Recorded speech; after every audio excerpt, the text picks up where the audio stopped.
అందరికీ నమస్తే. గరం గరం వార్తలకి స్వాగతం. ఇయాల కూడా మీకోసం చాలా వార్తలు పట్టుకొచ్చినాం. అంతకంటే ముందుగాల హెడ్లైన్స్. నాడు నాస్తికుడు ఇవాళ సనాతని.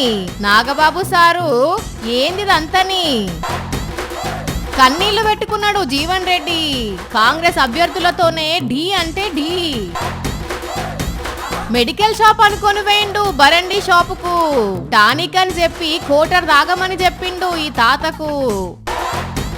ముక్కు పుల్ల పోయింది ఊపిరితిత్తులకు. ఇంకా నయం ఏం కాలేదు పానాలకు. 1/3 కాఫీ కోసం లొల్లి. దాంట్లో 3 ఎట్లా వస్తాయి అన్న? 2/3 తీసుకో. ఏ పోయిరా బై, నువ్వేమన్నా పుక్కిట్లు ఇస్తున్నావా? పైసలు ఇస్తున్నావు కదా పోయి. పవన్ కళ్యాణ్ ఏమన్నాడులా మొదట్లా, మా నాయనమ్మ ఇంట్లో దీపారాధన పెడితే మా నాన్న సిగరెట్ వెలిగించుకునేవారు అన్నాడా. ఇప్పుడేమో సనాతని అంటున్నాడు.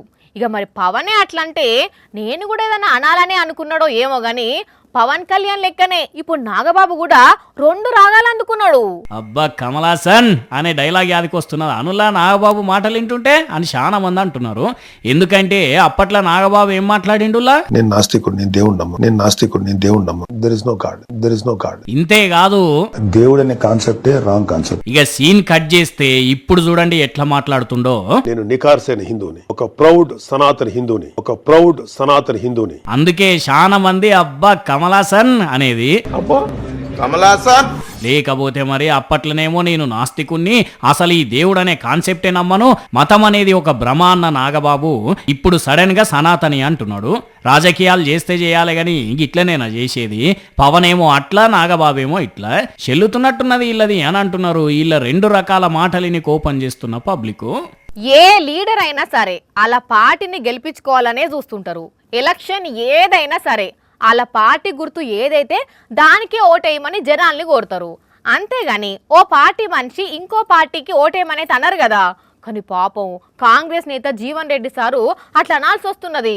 అంతేకాదు కన్నీళ్లు కూడా పెట్టుకుంటున్నాడు. పాపం జీవన్ రెడ్డి సార్ గోసం మామూలుగా లేదులా. జనాల దగ్గరికి ఓటు అడిగేదందుకు పోయి కన్నీళ్లు పెట్టుకుంటున్నాడు. సీనియర్ లీడరు, ఎన్నో పెద్ద పెద్ద పదవులే చేసిండు. పార్టీని ఎప్పుడు కాదని లేదు, వేరే పార్టీలకు ఎప్పుడు జంపు కాలేదు. ఇప్పుడు ఉన్నది కూడా కాంగ్రెస్ పార్టీలనే. అయినా కూడా జీవన్ రెడ్డికి పార్టీల న్యాయం జరగకపోయేటాళ్లకు ఇగో ఇట్లా చెయ్యి గుర్తుకు కాకుండా వేరే గుర్తుకు ఓటేయమని ప్రచారం చేసే పరిస్థితి వచ్చింది అంటున్నారు. మున్సిపల్ ఎలక్షన్లలో ఈయన చెప్పిన వాళ్ళకు టికెట్లు రాలేదట. అందుకే వీళ్ళ అభ్యర్థులను స్వతంత్రంగా నిలబెట్టి వాళ్ళ తరపున ప్రచారం చేసుకుంటా ఇగో ఇట్లా ఆయనకు జరిగిన అన్యాయాన్ని పబ్లిక్ కు చెప్పి కళ్ళ నిలబెట్టుకున్నాడు సారు. ఆయనతో జనం కూడా ఓదార్చబట్టిండ్రు.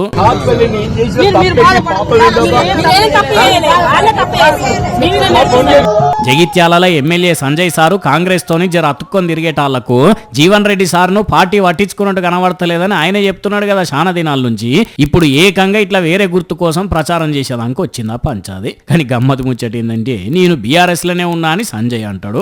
అట్లయితే సంతోషం నాయన అని జీవన్ రెడ్డి సార్ అంటాడు. అయినా మళ్ళీ పంచాది ఏందో ఏమో గమ్మతున్నది జగిత్యాల రాజకీయం. ఇక ఇంకో దిక్కు మంత్రి పొన్నం సారు ఇట్లనే ఎన్నికల ప్రచారంలో పాల్గొని డప్పు జోరుగంటే జోరుగా కొట్టవట్టిండు.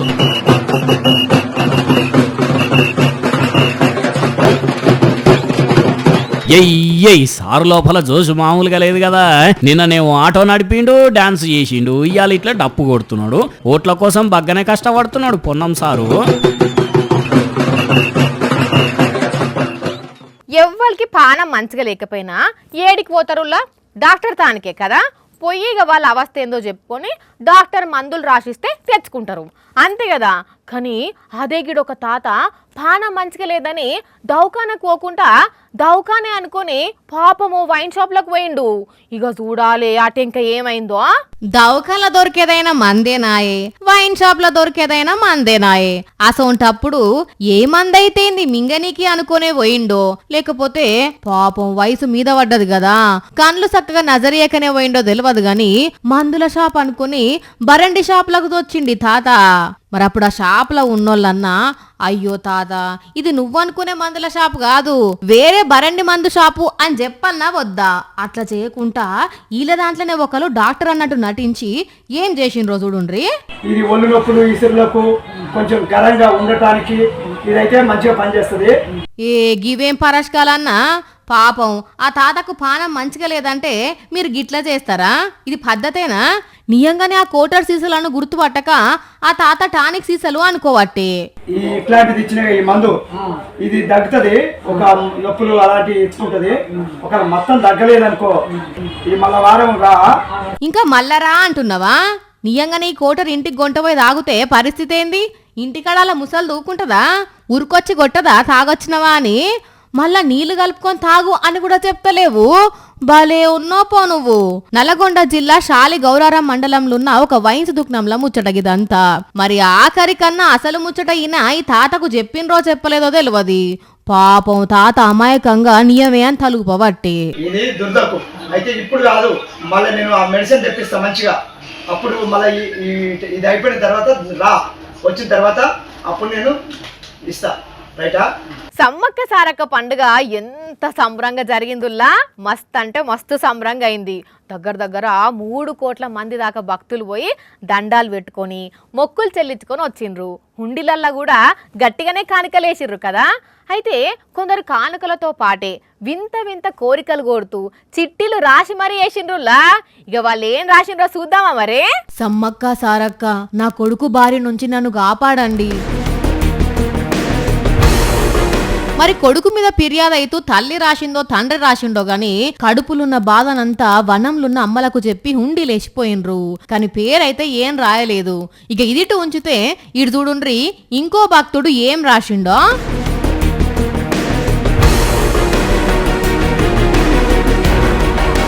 అమ్మా సమ్మక్క సారాలమ్మ తల్లి, అమ్మా నా మీద దయ తలచి నా మొర ఆలకించు. శివరాత్రి పండగ లోపట నా తల్లిగారి ఆస్తి 1,00,000 రూపాయలను నా చేతికి రప్పించేటట్టు చూడు తల్లి. అట్లనే మా అత్త మామ మా మచ్చ పోషవల పేర్లు నిలబెట్టు, నా తండ్రి పేరు నిలబెట్టు. నన్ను చిన్న చూపు చూసేటోళ్ళ ముంగట నన్ను తల ఎత్తుకొని బతికేటట్టు చేయి తల్లి. నా ఎత్తు బెల్లం మంచి పెడతా, కోడి కోస్తాను, నా భారం అంతా నీపైనే పెట్టానమ్మా. నా కోరిక నెరవేర్చే బాధ్యత నీదే తల్లి. తెలిసి తెలియక తప్పు చేస్తే క్షమించు తల్లి అని చిట్టీల హుండీలేసిండ్రు భక్తులు. ఈ చిట్టి ముచ్చట ఇటుంచితే ఇటు సమ్మక్క సారక్క తల్లుల పేర్లు రాసి 21 రూపాయలు అని రాసిండ్రు. ఈ చిట్టి ముచ్చట ఇటుంచితే తాండ్రా సాత్విక్ అని పేరు, గోత్రం, నక్షత్రాల పేర్లు రాసి సాత్విక్ సుప్రియ ఇద్దరు సంతోషంగా ఉండాలి, ఇద్దరు వైపు కుటుంబాలు తల్లిదండ్రులు గలవాలే, ఒక సెలబ్రేషన్ జరిగి అందరికి చెప్పాలి, మా బాధను అర్థం చేసుకోవాలని రాసిర్రు. కొందరేమో ఇంగ్లీష్ లో కూడా చిట్టీలు రాసిండ్రు, కోరికలు నెరవేర్చమని కోరిండ్రు. కానీ భలే చిత్రంగా రాసిండ్రు పోన్రి. మొన్న టింగురంగ రాజేషు ఎవరో దోస్తులు వస్తున్నారు, షాయ్ దాగొచ్చి వార్త చెప్తా అన్నాడు. ఇంత దాకా రాలేదుల్లా. కెమెరా అన్న జర మనోడు ఏడున్నాడు లైవ్ కలిపే వార్త ఏందో ఆ నుంచి అడుగుదాం. రండి ఇక్కడే ఉన్నా. ఇక్కడే టీ స్టాల్ దగ్గర ఉన్నా. మీరు వచ్చేలోపు కాఫీ చెప్తా. ఇంకిన గారి దోస్తులు రానే లేదా? తమ్ముడు కాఫీ ఇస్తున్నా. బై 3 చెయ్యి. ఒక్క దాంట్లో 3 1/3 కాఫీయా? ఒక్క దాంట్లో 3 ఎట్లా వస్తాయి అన్న? 2/3 తీసుకో. ఏ పోయిరా బై, నువ్వేమన్నా పుక్కిట్లు ఇస్తున్నావా? పైసలు ఇస్తున్నా కదా పోయి. నా మంచిగా మాట్లాడి చెప్తున్నా, రాగి అన్నకు నువ్వు చాలు కానీ పోయి. చాలుగాని పోయింది. నువ్వు తాగకుండా అమ్ముడు పోదు అనుకుంటానా? కాఫీ ఏం లేదు పో. ఏం తమాషాలు చేస్తున్నావా తమ్ముడు? కస్టమర్తో ఎట్లా మాట్లాడాలో తెలుసుకో ముందు. మూసుకొని 1/3 కాఫీ పోయి. ఇప్పుడు 2/3 తీసుకున్నావాడు అయ్యా నీకు. కాఫీ లేదేం లేదు పో నడు. ఏడ దొరికిన బేరం రా నాయన. వీడేంది ఇక టీ స్టాల్ అయిన తొర్లొల్లి పెట్టుకుంటున్నాడు. ఓ తమ్ముడు నువ్వన్న జరాగు. ఎన్నిసార్లు నవ్వుకుంటారక్క? ఊకే వచ్చినప్పుడల్లా సింగిల్ చాయ్ లా సగం చాయ్ పోయి 5 రూపాయలు ఇస్తా అంటాడు. ఏందక్క ఇది? ఏంద్రా ఏమో ఎక్కి చెప్తున్నావు. ముయ్ రే ఆగు నువ్వు. అయినా దమాకున్నోడు ఎవ్వడన్నా 1/3 కాఫీ చెప్తారా? సిగ్గుండాలి కొంచెం అన్నా. ఎందుకు చెప్పరు? పొద్దుటూరులో ఒక మున్సిపల్ ఆఫీసర్ ఇట్లనే ఒక హోటల్కి పోయి 1/3 కాఫీ చెప్పిండట. ఇచ్చిండ్రా మరి? ఆ హోటల్ అయినా కూడా ఈయన లెక్కనే. మా దగ్గర 1/3 సిస్టమ్ లేదని చెప్పేసరికి షిర్రెత్తుకొచ్చిన ఆఫీసరు ఏకంగా జేసీబీని తీసుకొచ్చి హోటల్ ముందు ఏదో అడ్డంగా కట్టినో పర్మిషన్ లేకుండా అని కూల్చేస్తానని మాగం చేసి. పాపం ఆ హోటల్ అన్నా నామించి పోనీయండి జేసీబీ నన్ను అడ్డమన్నాడు కదా. మరి లేకుంటే మున్సిపల్ ఆఫీసర్కే 3 భాగాలు చేసి అని అంటాడా కాఫీ? ఏ ఊకో నవ్వుతారే వాళ్ళని నింటే. 1/3 కాఫీ ఇయ్యనందుకు గింత రచ్చ చేసిండు ఆఫీసర్ అని అంటే. అయినా మనిషోడు దాగే పైసలు లేవట్నా సార్ కాడా? పైసలు లేక కాదు, అంతంత తాగాలని లేదేమో. తాగాలని లేకుంటే కొంచెం తక్కువ ఇమ్మనాలి గాని 10-20 రూపాయల కాఫీ కోసం గిట్ల నా చేసేది. అధికారం ఉన్నదని ఎట్లా పడితే అట్లా ప్రవర్తిస్తారా? అయినా మున్సిపల్ ఆఫీసర్ తోటి చక్కగా లేకుండే బిజినెస్ నడపగలుగుతారా ఎవరైనా? గా మాత్రం కాఫీ పోస్తే ఏమైంది? ఏంది పోసేది? ఆ హోదాలున్నోడు ప్రవర్తించినట్టు ప్రవర్తించిండు ఆ ఆఫీసరు. అంతకైతే ముగ్గురికి దాపియ పైసలు లేవు నా కాడన్న పుక్కిట్లా పోసినేమో ఆయన. ఏంది వాని అట్లా అంటావు? ఇప్పుడు చూడు జేసీబీతోని ఆగం చేసిండు కదా, ఇది ఇప్పటి నుండి సార్ కనబడితే చాలు ఏం అడగక ముందే అందరు ఇచ్చిపోతారు. ఏంది ఇచ్చిపోయేది? ఇజ్జత్ పోయింది ఇప్పుడు. గింత షీప్ గాడున్నాడేందో ఆఫీసర్ అని. చదువస్తే ఉన్నమతి పోయిందన్నట్టే లేదు ఆయన చేసింది. అంటే ఏంది ఇప్పుడు నన్ను అంటున్నావు నువ్వు? బరాబర్ అంటున్నా. ఆయన ఎవరో చేసిందని నువ్వు వీడ లొల్లు పెట్టుకుంటే అనుకుంటే ఏం చేస్తారు మరి? పిచ్చివాని ఇదంతా నిజం అనుకుంటారా? అంత సీన్ లేదు. అసలు నిజంగానే 1/3 కాఫీ ఏమంటే వాళ్ళని ఇస్తారా ఇయ్యరా అని ఒక ట్రైల్ వేసిన గంతే. బాగానే వేసినావు ట్రయల్ గాని నడువిగా. కానీ మరి కాఫీ 1/3 చెప్పుడేంది? ఇయ్యనందుకు గింత ఆగం చేసుడేంది? చిత్రం ఉన్నదిలే ముచ్చట. ఏం తెలివో ఏందో కొందరు ఆఫీసర్లది. షే అబ్బో, ఇప్పుడు పెళ్లి చేసుకోవాలంటే ఎంత హడావిడి, ఎంత ఖర్చు. ఏది తక్కువైనా ఒప్పుకోరు. ఎంగేజ్మెంట్ అయిన సందే మొదలవుతుంది. కొత్త బట్టలు, బంగారము, ఫంక్షన్ హాలు, స్టేజీ, డెకరేషను, ఫోటోలు, మంచి ఫుడ్, ఇట్లా అన్నీ ఉండాల్సిందేనుల్లా. ఏమన్నంటే ఏ ఊకోండ్రి మళ్ళా చేసుకుంటారా లగ్గం? అయితే కానీ లేవు ఖర్చు అని అంటుంటారు. అందుకే మంది బాధకైనా కొందరు బగ్గనే ఖర్చు పెడుతుంటారు. కానీ అదే గిడో కాడ చూడుండ్రి లగ్గం ఎట్లయిందో. ఇగో వీళ్ళ పెళ్లికి హంగులు లేవు, ఆర్బాటాలు లేవు. వాళ్ళ ఇంట్లోనే కొంతమంది నడుమ లగ్గం చేసుకొని ఒక్కటైనరు. వీళ్ళు పెద్దగా ఖర్చే లేదు. ఏ పెళ్ళంటే మినిమం సందడు ఉండాలి కానీ మరి ఇంత చిన్నగా చేసుకుంటారా అంటే వీళ్ళ ఆలోచన చాలా పెద్దది. అవునుల్లా లగ్గం కోసం లచ్చలు ఖర్చు పెడితే వచ్చిన చుట్టాలు తినిపోతారు. కానీ అటెంక మన పరిస్థితి ఏంది? ఆ అప్పులు ఎవరు కట్టాలి? లైఫ్లో ఎప్పుడు సెటిల్ కావాలి? అందుకే ఆ ఖర్చు వద్దని ఇగో ఇట్లా చిన్నగా లగ్గం చేసుకోవాలని అనుకున్నారట. అందుకే ఆ పెళ్లికి పెట్టాలనుకున్న పైసలతోని సొంత ఇల్లు కొనుక్కొని ఆ ఇంట్లోనే ఇట్లా చిన్నగా లగ్గం చేసుకున్నారు. ఇప్పుడు మాకు సొంత ఇల్లున్నది అని గర్వంగా చెప్పుకుంటామని పట్టిండ్రు. అదే ఈ పైసలు లగ్గానికి ఖర్చు చేస్తే ఇల్లు కొనకపోయేటోళ్ళట. ఇప్పుడు ఈ వార్త సోషల్ మీడియాలో వైరల్ అవుతుంటే దీన్ని చూసి అబ్బా ఏమన్నా ప్లాన్ చేసుకున్నారా అని కొందరు అంటుంటే, లే పెళ్ళంటే జీవితకాలం గుర్తుండిపోయేటట్టు ఉండాలి కానీ గీదేంది పైసలు ఓ రోజు ఉంటాయి ఓ రోజు పోతాయి, ఇదేం నచ్చలే అనుకుంటా కొంతమంది అనబట్టిండ్రు. కానీ ఏదేమైనా వీళ్ళకు మన గరం వార్తల తరపున హ్యాపీ మ్యారీడ్ లైఫ్. మోముకు ముక్కందం, ముక్కుకు పుడకందం అంటారు. అందుకే చాలా మంది మా ఆడోళ్ళు ముక్కు పుల్ల పెట్టుకున్నాడు అంటే చాలా ఇష్టపడుతుంటారు. అందరేంది, నాకు కూడా ఇష్టమే. అయితే ముక్కు పుల్ల పెట్టుకునుడే కాదు, పెట్టుకున్నోళ్ళు జర జాగ్రత్త కూడా పడాలి. ఎందుకంటే చూసిండ్రానుల్లా ముక్కుకుండే ముక్కు పుల్ల ఊపిరితిత్తులకు ఎట్లా పోయి ఆగిందో ఎక్స్రే తీస్తే బయట పడ్డది. అగో ఇట్లెట్లా పోతుంది అని మీరు అనుకోవచ్చు. ముచ్చటేంది అంటే ఓ అక్కది ముక్కు పుల్ల జర లూజ్గా ఉండేనట. ఆయనతో పండుకున్న టైంలో ఊపిరి తీస్తుంటే అట్లనే లోపలికి పోయిందట. ఇక ఎంత నొప్పి రావాలి ఏం కథ. అది ముక్కు పుల్లే అని మొదలు తెలిసిందో తెలియలేదో కానీ ఇటు ముక్కు పుల్ల లేదు, అటు నొప్పి వస్తున్నది. ఇక దవాఖానకు పోతే డాక్టర్లు అర్జెంటుగా స్కానింగ్ చేసి ముక్కు పుల్ల లోపలికి పోయిందని గుర్తుపట్టి బయటకు తీసిండ్రు. ఏం గింత లేట్ అయినా పానాలు పోయేటి. అందుకే అమ్మలు అక్కలు ముక్కు నగలు పెట్టుకోండ్రు కానీ జరంత జాగ్రత్తగానైతే ఉండుండ్రి, సరేనా? ముందు నుయ్యి వెనుక గొయ్యి ఉంటే పాపం ఆ నడుమిట్లా ఇరుక్కున్న వాళ్ళ పరిస్థితి ఏందుల్లా? అటు పోలేరు ఇటు రాలేరు, అట్లని ఉన్న కాన్నే ఉండలేరు. కక్కలేక మింగలేక అన్నట్టు అవుతుంది. పాపం గిడొక తమ్ముని పరిస్థితి గట్లనే అయింది. ఇక చూడాలని బాధ. రోడ్డు మీద ఇట్లా కుక్క ఎంట పడుతోనే వామ్మో ఇది ఎక్కడ కరుస్తుందో అని భయంతోని ఇట్లా గేట్ దునికి ఈ ఇంట్లోకి వచ్చి అమ్మయ్యా అని అట్లా ఊపిరి వీల్చుకున్నాడో లేదో ఈ ఇంట్లోకి వెళ్ళి 3 కుక్కలు వచ్చినాయి. ఇక చూడాలే. పాపం తెల్లారి లేచి ఎవరి ముఖం చూసిండో గాని ఈ తమ్మినికి వచ్చిన కష్టం పగోని కూడా రావద్దుల్లా. గేట్ అవతల ఒక కుక్క, గేటు లోపల 3 కుక్కలు. ఆ కుక్కకే భయపడి లోపలికి వస్తే ఈడ 3 కుక్కలు ఎంటవడుతోని సెకండ్లల్లనే మళ్ళా గేటు మించి దునికి రోడ్డు మీదకి వేయిండు. ఇంకా నయ్యం ఇంతల్నే బయట ఉన్న కుక్క వెళ్ళిపోయింది. ఇంకా దాన్నే ఉండి మళ్ళెంట పడితే మళ్ళీ గేటు దుంకాల్సి వచ్చును. కానీ అదృష్టం మంచుకున్నది కాబట్టి ఏ కుక్కకైతే దొరకలేదు పటు.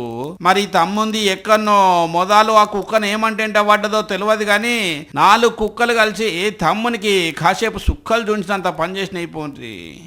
అది ఒక పాత ఇల్లు. చుట్టుపక్కల ఎవ్వలేరు. కానీ అక్కడికి ఒక పులి వచ్చింది గమ్మునున్నదా అంటే గాండ్రింపుల మీద గాండ్రింపులు ఇచ్చింది. గంతే. ఇక గాండ్రింపులకు భయపడిన జనాలు మా ఊర్లకు పులొచ్చింద్రో అని ఫారెస్ట్ వాళ్ళకు ఫోన్ కొట్టిర్రు. అటు ఇంకా ఏం జరిగిందో మీరే చూసేయండి. అమ్మ బాబు, ఈ పులి పొలాలల్లో పరుగులు పెడుతున్నది. 2-3 సెకండ్లలోనే చూడండి ఏడికెంచి ఎంత దూరం ఉరికిందో. ఊరుకుడుకో ఏదన్నా ఇంట్లోకి జరుగుతుందా ఏంది? ఓ ఉరుకుడు ఓ అన్నలు, మీరంతా అట్లా సపోర్ట్ చేయకుండ్రే, పోలీసులు ఫారెస్ట్ వాళ్ళు పట్టుకుంటారు గాని. దేవుడా, ఇంతమంది జనాల సప్పుడుకు భయపడాటు కాలువలకెంచి ఉరుకుతున్నది.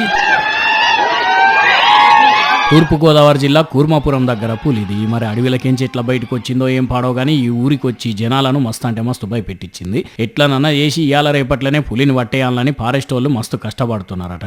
కానీ చూడండి, పాత ఇళ్లకి వచ్చి తిష్టేసి జనాలు వచ్చినాక ఎట్లూరుకుడు చూపిందో పులి. చూసిరు కదా, ఇవి ఇవాల్టి గరం గరం వార్తలు. మళ్ళొచ్చే ఎపిసోడ్లో ఇంకిన్ని గరం గరం వార్తలతో కలుద్దాం. మన టైం అయితే గుర్తుకున్నది కదా, రాత్రి 8:30కు, మళ్ళా పొద్దుగాల 8:30కు. మర్చిపోకుండా చూడుండ్రి. టాటా.